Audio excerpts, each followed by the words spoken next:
문재인 전 대통령 같은 경우는 정말 눈 씻고 찾아봐도 하나부터 열까지 모든 것들이 전부 다 제가 보기엔 반대한민국적인 정책들이었어요. 그 중에 대표적인 것이 아예 그냥 나라를 통째로 북한에 넘겨주려고 했다. 저는 개인적으로 그렇게 보는데 이번에 폼페이오 전 장관이 했던 얘기도 사실상 일맥상통하는 얘기입니다.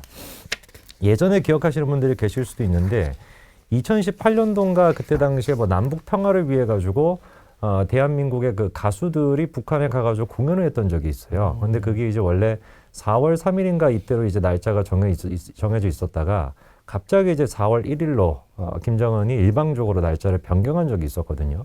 그래서 그거를 놓고서 어떤 맥락 때문에 날짜를 변경했는가 여러 가지 얘기가 있었는데 이번에 폼페이오 전 장관의 이제 그 회고록을 보니까 그 이유가 밝혀졌죠. 그러니까 날짜를 변경했던 이유가 극비에 폼페이오 전 장관이 김정은을 만났기 때문에 날짜를 변경했던 거였습니다.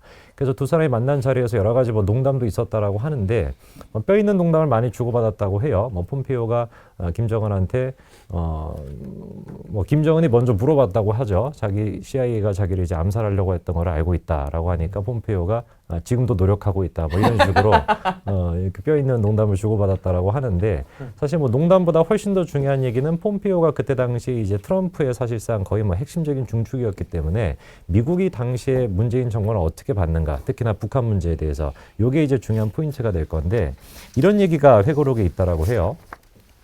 문재인 대통령이 역사적 만남에 참여하겠다고 요구하는 것이 가장 큰 도전이었다. 그러니까 챌린지라고 하는 얘기가 사실 뭐 우리말로 번역하면 도전입니다만 이게 문제거리라는 뜻도 되기 때문에 문재인 전 대통령이 미국과 북한의 입장은 고려하지 않고 일방적으로 이제 만나려고 했다라는 게 약간 자기한테 부담스러운 일이었다라고 이제 볼 수 있는 거고요. 그리고 또 이런 얘기도 있죠. 김정은 위원장이 트럼프 대통령만 만나는 쪽을 선호한다. 그러니까 아예 그냥 김정은도 문재인을 만날 생각이 없었다. 이런 얘기도 있었고요.